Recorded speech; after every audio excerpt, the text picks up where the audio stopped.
Volkswagen ID.3, ID.4 and ID.5, equipped with the IQ.Light matrix headlamp, are increasingly developing faults with the dynamic cornering light. And that's the part that you see moving here.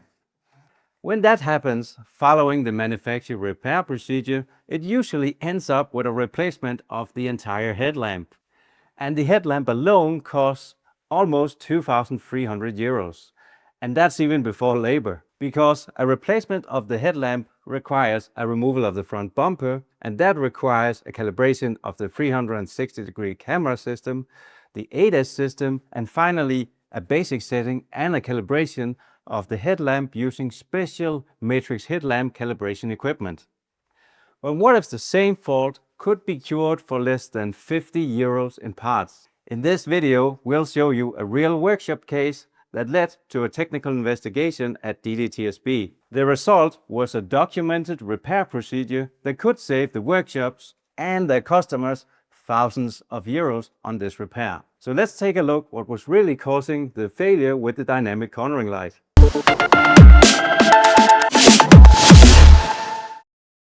Hi, I'm Martin from DDTSB. In this video, I would like to share with you the story behind one of our latest bulletins and show you how the information in it could save your workshop both time and money on a problem that we're seeing more and more often. The challenge with this one isn't just finding the fault, but it's also finding all the information needed to repair it correctly. That kind of research can quickly steal away a lot of your diagnose time, especially because the information is spread across the manufacturer technical data, repair procedure, part catalog, and some of the most crucial information needed isn't even available at all. This bulletin brings all of this information together in one place. The case started when Henry Paulsen, a technician from Lars Hein Automobile in Denmark, shared with DDTSB what he had discovered was causing the failure. Henry was troubleshooting on a 2023 ID.4 that suffered from the well-known issue with failure on the dynamic cornering light. Henry had followed the manufacturer's scan tool troubleshooting procedure, and it told him to replace the entire headlamp. But when Henry saw the price of the headlamp, he paused for a moment and asked a very reasonable question.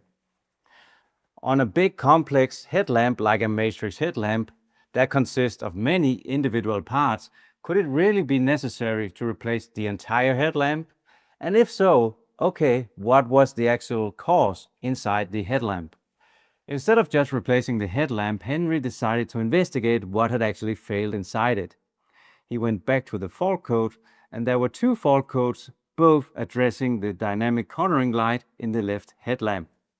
His next step was to check DDTSB for no solution, but unfortunately at that time there wasn't yet any information available on this particular fault. Henry then checked the manufacturer wire diagram, but unfortunately the wire diagram ended at the connector to the headlamp. This meant that there was no information about the wires or the components inside of the headlamp. When he looked at the headlamp itself, there was also no service cover and no obvious way of getting inside. So from a technician point of view, replacing the entire headlamp was a perfectly understandable conclusion at this stage.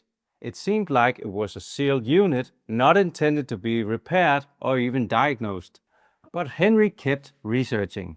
Eventually, he found something interesting inside the manufacturer repair procedure. There was actually a procedure for gaining access to the components inside of the headlamp. Although this was not a normal procedure that at least I would have thought of. It instructed Henry to carefully break away small sections of the headlamp using a hammer. Now, taking a hammer to a sophisticated unit as a matrix headlamp is something I don't think any technicians would have ever thought of. But when it's written in the manufacturer repair procedure, he thought, okay, let's give it a careful try. Now, before even touching it, Henry had one more question. If I break away pieces of the housing to gain access, how am I supposed to close it again? He then checked the part catalog, and it turned out there's actually a repair kit specifically designed for this purpose. So now knowing that it's possible to close the cover afterwards, Henry gave it a careful try using his hammer. He now opened the cover and immediately the fault became obvious. The curved light motor is connected with 6 black wires to the control unit of the headlamp, but 4 of those wires had broken away from the connector. So the good news was that now Henry had found the fault. But the bad news was that there were 6 black wires, 4 of them disconnected, and there was no wire diagram for the insides of the headlamp.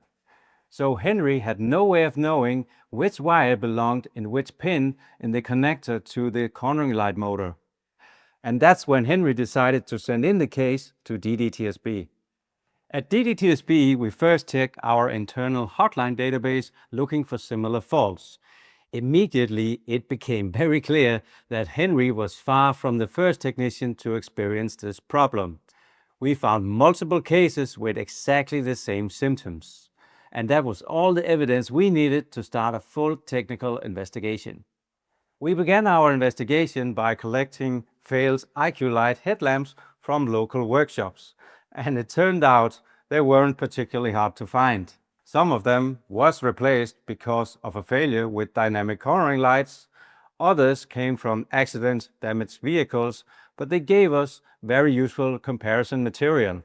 By opening them and comparing them, a clear pattern emerged.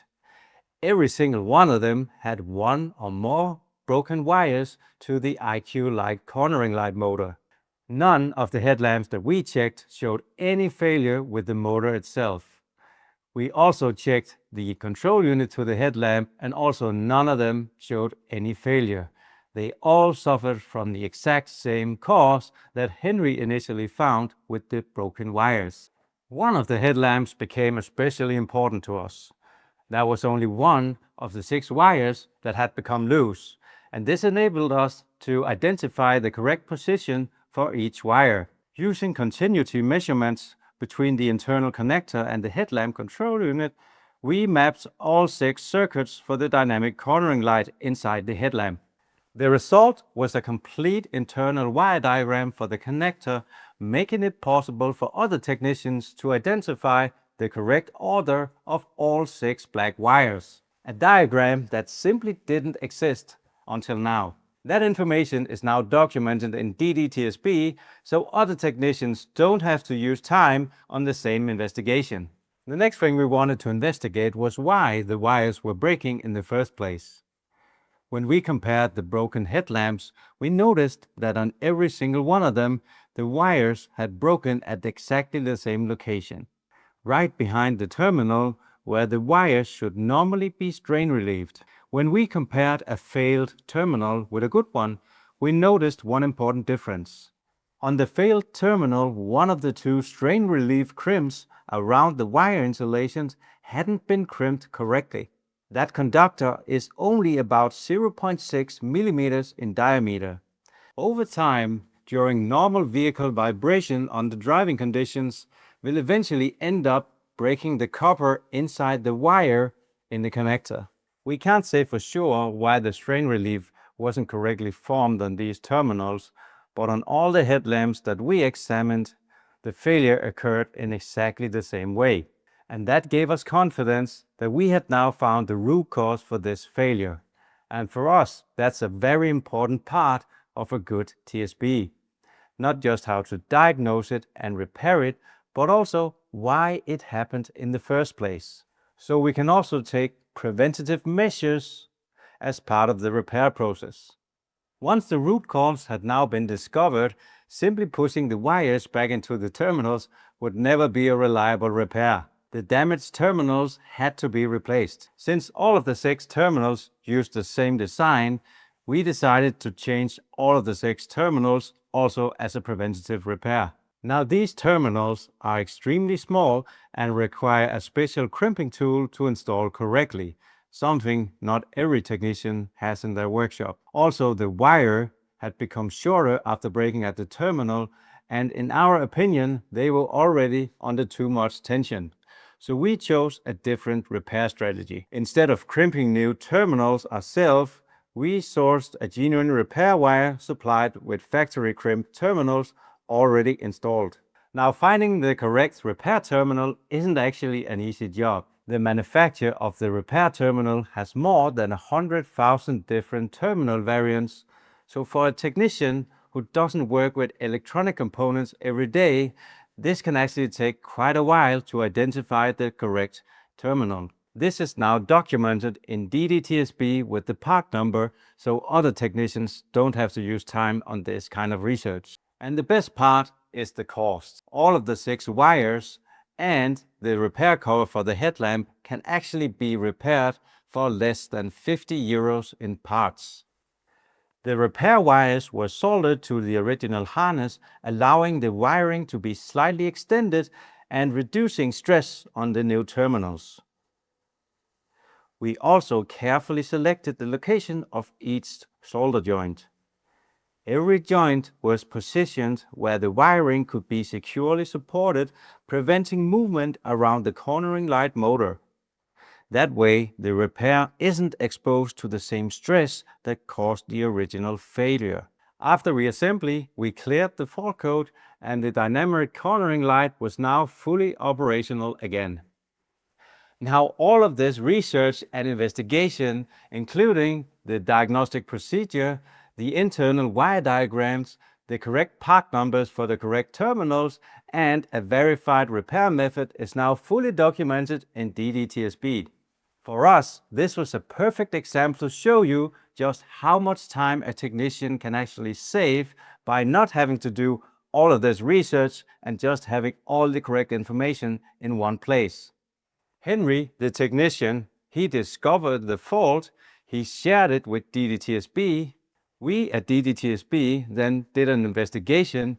We found the root cause of the problem, and then we developed a verified repair method that now becomes available at the next TSB upload. And please remember, if you're a workshop and you have found the solution to a difficult problem and you think it could help other technicians, please send it as a tip inside DDTSB. I would also like to give a special thanks to Henry Paulson for sharing this information with the entire industry. And I really hope you enjoyed this video, and if you did, please give it a like and consider subscribing to our DDTSB YouTube channel.